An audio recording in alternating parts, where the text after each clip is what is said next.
Oye, a propósito del taller de Skármeta, Invierno en la Torre, que es tu primera novela, súper mal criticada.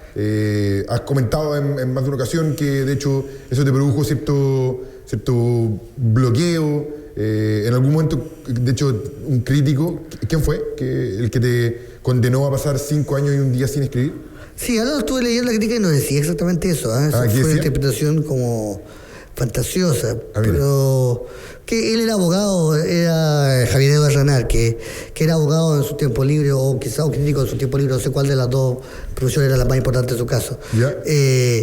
Y claro, él hacía como un juicio, decía, bueno, él es joven, como un atenuante, luego después como un eximiente, después que... Y luego lograba al final decir que, claro, que me tenía que abstener de escribir o de publicar, pero lo de 5 años un día fue algo que agregué yo, parece, porque ahora lo vi, no decía la fecha, no decía el... Sí, fue una crítica muy destructiva y muy jodida, y a mí me dolió mucho porque una crítica es siempre un lector menos, digamos, un lector que público, y cuando alguien logra leer bien tu libro, aunque te lo destruya, digamos, duele más, pero sirve. Pero cuando alguien no te quiso leer, o no trató de leerte, sino que trató de hacerte un juicio, digamos, eso me dolió. ¿Y qué tanto te determinó? Bueno, no sé, yo creo que me determinó harto porque después de ese libro estuve como callado, estuve tratando de escribir, por supuesto, sin publicar, y luego un escritor, Germán Marín, me dijo que por qué no escribía mi memoria, y yo si no hubiese tenido esa crítica negativa, y si no hubiese tenido esa especie de prontuario, no le habría hecho caso a esta idea. Memorias prematuras no hubiera existido. No hubiera existido, le hice caso porque dije, bueno, si como estoy tan mal ya, y estoy tan fuera de las pistas y nadie me va a publicar nada, bueno, voy a hacer lo que dice este señor y escribí Memorias Prematuras, pero no era un libro que a mí se me habría ocurrido. De alguna forma la crítica debo agradecerle porque tuve la suerte de que fue una época que es muy difícil ahora de recordar, pero fue una época en que los escritores chilenos tenían mucho éxito, vendían muchos libros. Gonzalo Contreras, Arturo Fontaine, Carlos Franz, era la época de la nueva narrativa.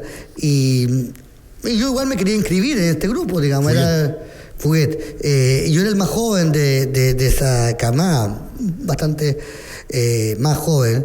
Y publiqué mi libro cuando se acabó esta época de oro y le fue pésimo, y yo quedé como excluido de todo esto. Al final es como que te excluyen del Titanic, digamos. Y tú te sentís mal porque había comprado el boleto, era súper caro, y quería ir al Titanic, y pucha, te sentís mal, pero cuando ya el Titanic aterriza contra el iceberg, no te sientas mal. Me tuve que tomar otro barco, digamos, e ir a otra parte. Y eso fue bueno, pero yo no sabía que era el Titanic. De hecho, la idea fue excluirme del superbarco, digamos, del superbarco de la literatura chilena. Entonces, por ejemplo, yo quería ser un escritor de ficción, que escribía novelas, escribía cuentos, ser un escritor normal. Ese era mi proyecto, y el proyecto del libro era un poco eso. Y como no pude, dije, bueno, este señor me dice que escriba mi memoria, que parecía un proyecto sin sentido. Bueno, lo voy a hacer, porque si ya no tengo otra. Y me fue bien. Los astros se confluyeron positivamente. En cierto sentido, sí. Y el trabajo de la memoria, de alguna manera, entonces, se ha ido desarrollando a lo largo del tiempo. Claro, pero no era para nada una búsqueda inicial. O sea, no es que yo dijera voy a escribir memorias y me voy a escribir sobre mí mismo, que no... Igual lo había hecho sin saberlo, inconscientemente, porque ahora me pasa menos, pero antes yo era muy incapaz de contar un cuento bueno sobre otra persona, pero contaba cuentos muy divertidos sobre mí mismo, digamos. Las únicas historias que conocía realmente eran las que me sucedían a mí, y las otras... ahora puedo contar la historia de otra persona, o sea, te puedo contar la historia de no sé quién, y va a ser más o menos entretenida, oralmente. Así que era bastante evidente, pero yo no era capaz de verlo, de que ese era mi rubro. Oye, una de las partes que a mí me parece particularmente interesante es el símil que establece entre nuestro don Francisco Talquino y Pinochet. Que no es Talquino. Que no es Talquino. Pero podría. ¿Puede contarnos un poco de esa teoría de Pinochet? Por ejemplo, es algo que yo decía en este libro en 2003 que a mí me parecía súper como arriesgado y que hoy es casi un lugar común, que es la idea de que don Francisco y la Teletón hicieron fueron el policía bueno de la política de mercado de Pinochet y los Chicago Boys, en el sentido de que la lógica de que el mercado o que la empresa pueden reemplazar el Estado donde el Estado falla, y no solo eso, sino que además hay una especie de ganancia alternativa, es decir, que la empresa ganan porque tienen publicidad, pero también ganan los minusválidos y también gana don Francisco, y esta idea que todos ganan, y que la solidaridad o la bondad es una especie de cosa ganadora. Creo que lo impuso don Francisco. Yo creo que no puedo cuestionar los logros que esto ha conseguido, digamos. La rehabilitación de los niños me parece algo incuestionable, pero es dentro de una lógica. O sea, el Estado deja de hacer cosas, luego en vez de pedirle al Estado no se podía, porque había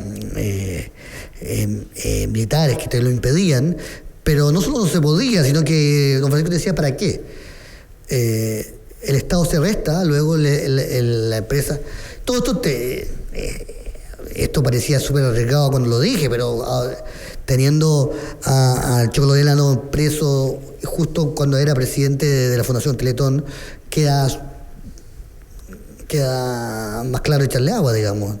Quedó claro el dibujo, digamos. Es Penta, la UDI, el financiamiento de la política, la Teletón, todo eso es un solo gran dibujo. Bueno, y ese es otra cosa que produjo un aparecer a la superficie. Era otra cosa que estaba como permanentemente como sedimento y que en algún momento refluye y como que todos la pudimos ver.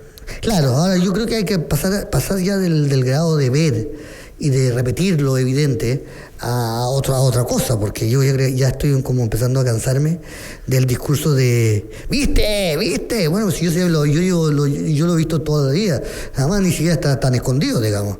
Entonces esta gente que te está descubriendo cosas que ya ha visto toda la vida, pero que ahora tiene permiso para decir que están mal. Bueno, a mí me habría gustado verlos cuando no había permiso para decirlo, que lo hubiesen dicho, y me gustaría que hicieran algo más que decir ¿viste? Creo que nos saltemos en el mismo tema a otro libro, el libro La Situación. Sí. La situación es un eufemismo, ¿cierto? Sí. Tú estás contando en uno de los capítulos de La Situación cómo estaba el año 95, revisando videos en VHS del año 86. Antes de 84. ¿84? Sí, 84. En donde Enrique Lin estaba dirigiendo un evento, entre los cuales estaba, por ejemplo, Maqueira, estaba... Sí. ¿Qué más estaba? ¿Gonzalo Muñoz? Rodrigo Lira, Maqueira, Roberto Borowski, Mauricio Lectorat. No, esto fue mucho antes del 84, esto fue el 70 o el 80. Perfecto, y Enrique Lin iba a emprender un viaje. Sí, iba a ir a Estados Unidos y quería llevar un video sobre la situación para explicarle a la gente de Nueva York la situación que se vivía en Chile. De la poesía joven. ¿Sí? Nosotros estábamos... ¿Pero era de la poesía joven o también de la poesía joven en un contexto? No, era un grupo de poetas jóvenes y se le preguntaba a ellos sobre la situación, qué está pasando. Perfecto. ¿En Chile? En Chile, sí. Era bien absurdo porque... primero, quién sabe que los poetas jóvenes no tienen la menor idea de lo que pasa en su alrededor, por punto uno. Y luego la pregunta era tan abierta que no se sabía. Entonces, de repente en el video, y esa es la parte más divertida, porque el que filmó el video era la primera vez que tenía una cámara de video, se había comprado la cámara recién, y de repente estaba ahí, y de repente se empieza como a ir en un zoom, y se queda mirando una ventana, y de repente va hacia un taxista, y se ve como, te siguen hablando los poetas, pero ya no se los ve, y se ve como una situación entre el taxista y un tipo, uno sospecha que algo pasó, Y esto dura mucho rato, la escena del taxista por la ventana, que no se escucha, mientras tú escuchas a los poetas. Y claro, esa parte del video reflejaba mucho más la situación que la otra. Que la parte discursiva. Claro, uno ve una calle, que era la calle General Salvo, en Providencia, y los árboles, y un jardín, y el taxista, y todo esto en verano. Y eso a mí me dio una imagen muy clara de la situación.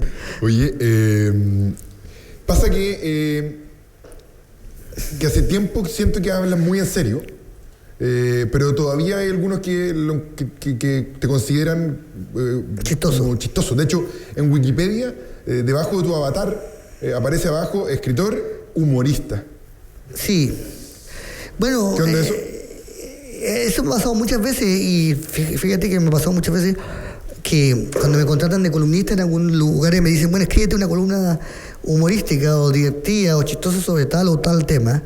Yo nunca he escrito una columna divertida en mi vida. O sea, algunas serán divertidas, pero no.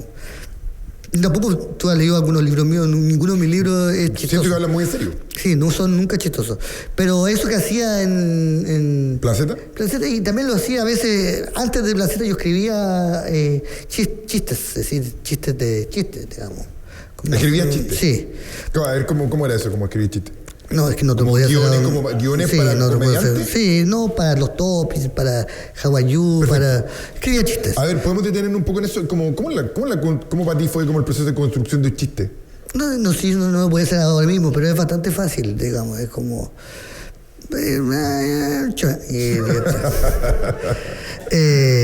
pero, claro, y eso lo hacía yo, pero lo hacía profesionalmente. Pero yo nunca, no sé, es raro. Pues también hacía chistes por ejemplo, para Clinic. Hice mucho tiempo las noticias de Clinic, las hacía yo o sea, las hacía un grupo de personas. Pero yo estas cosas las hago generalmente con más gente y borracho, no lo hago sobrio. Y tiene que ser gente que tenga el humor muy parecido, si no, no funciona. Ahora, uno de tus roles es ser director del Instituto Humorístico de la Universidad de Diego Portales. Sí, de estudios humorísticos. De estudios humorísticos de la Universidad de Diego Portales. Y creo que ahí hay otra de las confusiones, ¿no? Que de hecho yo fui alumno de ese ramo, y todos venían muy excitados a la primera clase pensando en que nos íbamos a reír mucho. Y no llevan nada. No nos reímos nada. Se te cayó el plumón un par de veces y eso nos pareció como súper gracioso. Sí. Pero hay diferencia entre el humorismo y los humoristas, por ejemplo, ¿no? Bueno, sí, hay. Bueno, se supone que el humor... Yo digo siempre en clase que el humor no tiene por qué hacer reír, y que lo que hace reír no siempre es humor. Generalmente es mejor que haga reír, digamos. Claro. Pero no tiene una relación directa de una cosa con la otra. Por ejemplo, si yo me caigo acá, va a ser reír. Sí. Pero no es humorir, no es necesariamente humor. Lo que yo llamo humor es una forma de pensar en el mundo que es incorporando su accidente, incorporando sus errores, incorporando su majamama, y una comprensión de que eso no es un error, digamos, sino que es el asunto. Es decir, por ejemplo, ninguno de mis libros es humorístico, en el sentido de que ninguno es un libro para reír. Para reír. Yo estoy escribiendo ahora uno que sí, que ya está pensado más para reír. Pero generalmente mis libros no son para reír, pero en todos mis libros hay momentos en que tú te ríes, porque incluye la vida, digamos, y la vida para mí incluye, para mí el humor simplemente es una visión más amplia de las cosas. Hablabas acerca de tu otro abuelo, Enrique Araya, que era humorista. Que era humorista. Tú, de hecho, hablabas que tenía la lectura de que había una tragedia en el humorista. Como que él siempre quiso ser considerado en serio, sí. Sin embargo, siempre fue como considerado como un poco en broma. No, él lo que pasó es que escribió un libro en el año 48 que se llama La luna de mi tierra, que es un clásico del humorismo chileno, ¿no? Es un libro y él que lo escribió un poco, era un poco su diario de vida, que se transformó en novela, y él tenía intereses más profundos, según él creía, digamos, y le interesaban cosas más profundas, y este libro lo escribió un poco como más prematura, lo escribí yo, digamos, por eso me sentí como relacionado con él. Eran cosas que le habían sucedido, pero no era el libro importante que él pensaba hacer, y ese libro tuvo mucho éxito y fue un libro muy importante para su generación, y luego incluso fue lectura obligatoria del colegio, Y él se sintió siempre como muy traicionado por ese libro, porque no era lo que él creía importante. Él quería ser un escritor como tipo Borges, digamos, o como Miguel Serrano, como tenía reflexiones profundas y había estudiado filosofía hermética, los símbolos de Jung, ese tipo de cosas, y simplemente era exitoso por un libro. Ahora, lo que yo digo en ese libro, en ese ensayo, y yo creo que es válido, a mí me parece mucho mejor escritor mi abuelo que Miguel Serrano, digamos. Me parece más interesante eso, pero él no lo entendía. O sea, me parece que un libro que incorpore el humor es más amplio, pero le pasó lo mismo a Cervantes, fue la tragedia de Cervantes. ¿Quién ha leído aquí un libro de Cervantes que no sea el Quijote? Nadie. ¿Alguno de ustedes sí? ¿Ah? Ninguno. Y él pensaba que el Quijote lo escribió como quien hace ahora, ¿cachai? Esas películas como ¿Dónde está el piloto? Sí. O esta película, esto es una película de horror, ¿cómo se llama? Scary Movie, todo eso. Es un Scary Movie de las novelas de caballería, pero las novelas de caballería se acabaron, o sea, nadie las lee. Entonces ahora todo el mundo es como si Scary Movie y nadie viera nunca más Scream. La película en que se basó, entonces la gente no entiende por qué usar esa máscara y hacer esas cosas. No vio el original y sí vio la copia. Bueno, eso le pasó a Cervantes, pero claro, esa es una tragedia que le ocurre a muchos escritores, porque uno cree que las cosas que le ocurren a uno y a la gente que está cerca de uno en el momento en que uno lo vive no tienen ninguna importancia para la eternidad, y al final es lo único que queda, digamos. Los chismes. Yo ahora hice el prólogo de un libro de Cioran, que son recopilaciones de retratos del siglo XVII y XVIII franceses, XVIII y XIX franceses, y son puros chismes, puros pelambres, pura historia de tal persona, y eso es lo que quedó, y de muchos de esos autores solo quedó eso, de sus vidas, digamos, y lo anecdótico. Claro, parece que las cosas pequeñas y sin sentido son las que más quedan, porque son las que nos importan. Es decir, yo puedo hablarte mucho tiempo de la vida después de la muerte o del absoluto, pero parece que no me importa tanto como te puedo contar de tal persona que se hizo, no sé, que se hizo un piercing en no sé dónde, digamos. Y claro, como esas cosas importan realmente, ahí sí que pasa mucho con los libros con los insultos, los libros de los panfletos contra personas, que luego se olvida de contra quién era el panfleto y queda el panfleto, porque cuando el garabato. porque cuando uno odia se pone más ingenioso. Eso es así. Claro, generalmente no le ha pasado a muchas personas. Estoy pensando en De Roca contra bueno, es que queda De Roca. Quedan los poemas contra Neruda. Es lo único que va a quedar. Va a ir y las comidas. Y las comidas, sí. Bueno, dos cosas que le gustaban. Odiar y comer. Eso va quedando, parece, no sé, te estoy diciendo quizás, pero... Y a veces pasan cosas rarísimas, como le pasó a Jonathan Swift con el Gulliver, que era un libro evidentemente hecho con personajes, eran un panfleto contra tal, y también se nos olvidó de quién eran y lo leen los niños pensando que es un cuento de niña. Perfecto. Pero eso pasa, sí. ¿Hay escritores cómicos en la literatura chilena? Algunos como en contra de sí mismos, sí. Algunos se dan cuenta. Hay hartos que son así pero cómicos. A ver, vamos por los que te hacen... ¿Hay escritores chilenos que te hacen reír? Redolés, por ejemplo. Sí, bueno, Nicanor Parra me hace reír mucho. Rodolé me hace reír. No, hay harto, ahora que pienso bien. Hay harto, pero no es una literatura que se caracteriza por el... ¿Por el sentido del humor? No. Es que son de cosas distintas. Hay muchos autores que tienen sentido del humor, por ejemplo, González Vera, y nunca te ríes leyendo a González Vera. No. ¿Es otro tipo de risa? ¿O es otro? Es como una distancia, que uno podría llamar humor, digamos, una distancia, una separación con las cosas. Que ahí estaría González Vera. Está González Vera, están algunos cuentos de Mano Roja son así también. ¿Con Bolaño te ríes, por ejemplo? ¿Con Los Detectives Salvajes te reíste? No me reí mucho, pero hay cuentos que son divertidos, son chistosos, son abiertamente humorísticos, no me acuerdo ninguno en este momento. De puta asesina. Sí, hay actos, sí.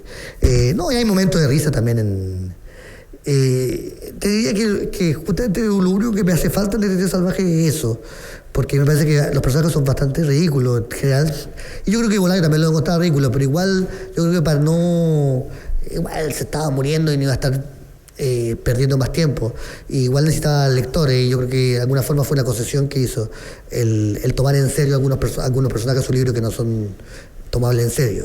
Perfecto. Oye, por último, antes de que pasemos a conversar con la gente que asistió hoy, me gustaría que recuperemos el Plan Z. Eso quizás es lo primero, que nos cuente un poco del Plan Z. Fue un programa que obedece a una época, que es leíble en una época. ¿Fueron cuántos años? Fueron 2 años, no fue mucho. 2 años, pero sin embargo marcó muchísimo, fue un programa de culto hoy día. Claro, un programa gracias a YouTube. Que te invitan a Oxford y de hecho te hacen preguntas sobre el tema. Preguntas sobre Plan Z.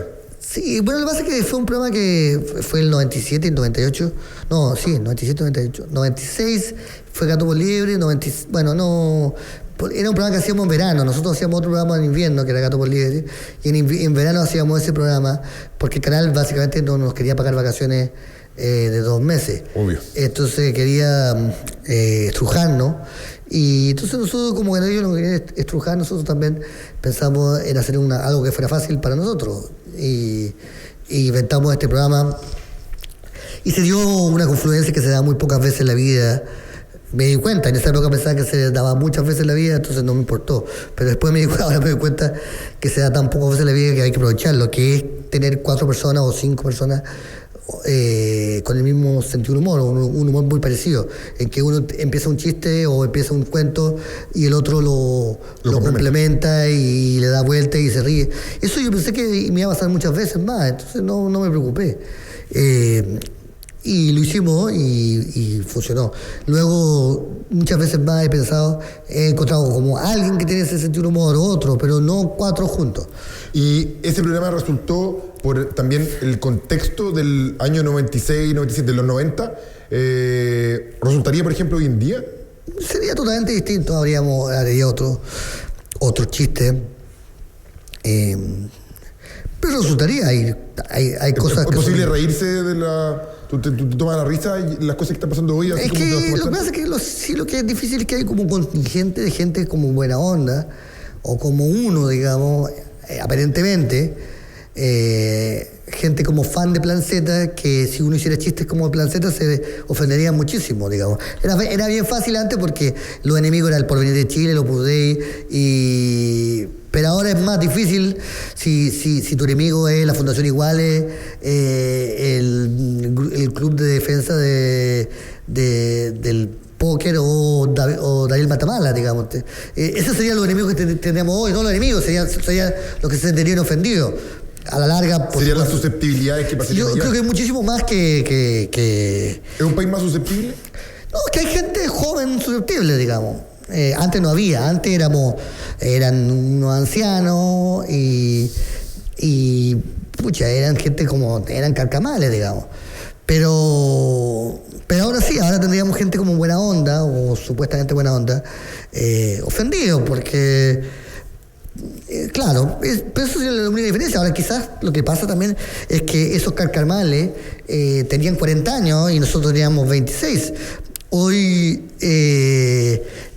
esa gente que tenía 26 entonces tiene 40 ahora, entonces evidentemente son carcamales, pero no se han dado cuenta, porque mi generación es la generación que no tiene conciencia de su carcamalés, digamos.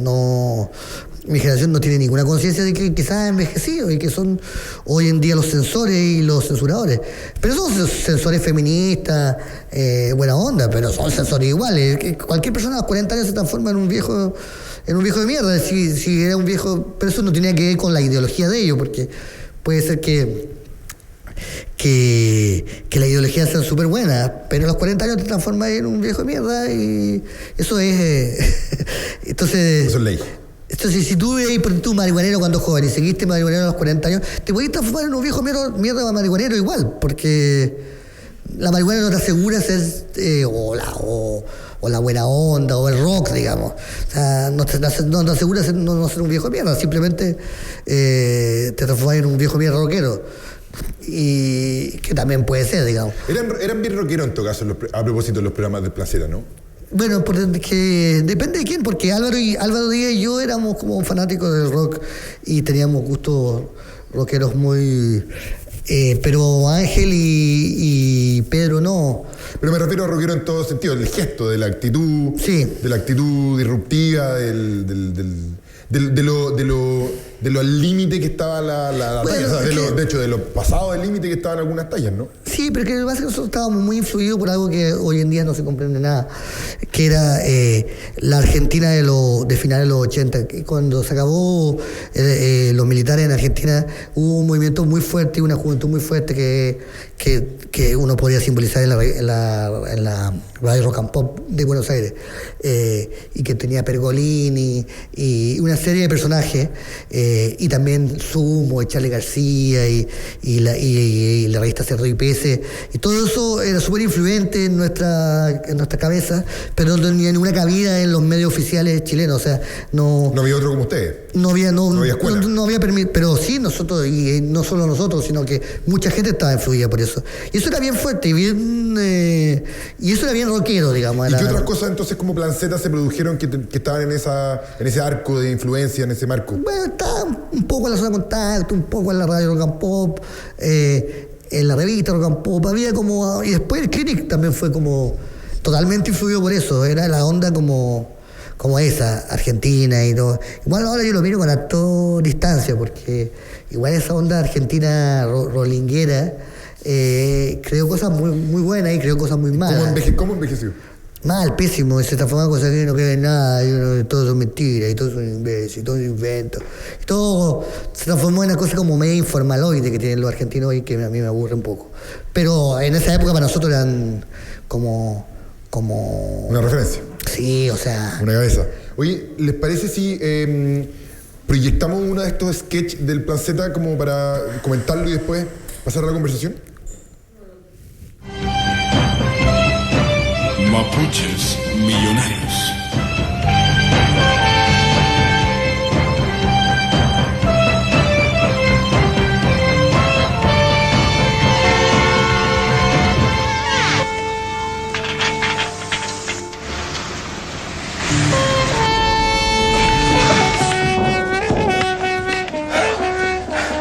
Sigue siendo un astro de la choca de salón, papá.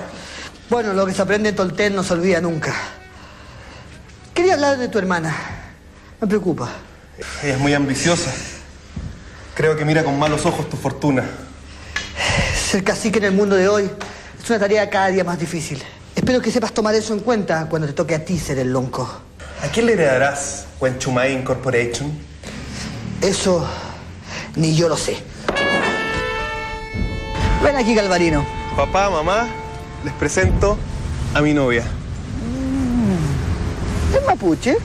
¿Estás seguro que es mapuche? Sí, papá, es completamente mapuche. A ver, deja ver. Demasiado blanca. Demasiado blanca, dime algo. Queremos que nos devuelvan nuestras tierras usurpadas. Una huinca. No mezcles nuestra sangre. ¡Fuera, Meruca! Llegamos así al cierre de este capítulo. Le agradecemos a los asistentes, a los televidentes y en particular a Rafael Gumucio por habernos acompañado. Gracias. Será hasta la próxima. Y los dejo invitados para sintonizar un nuevo capítulo de Conversatorios Culturales.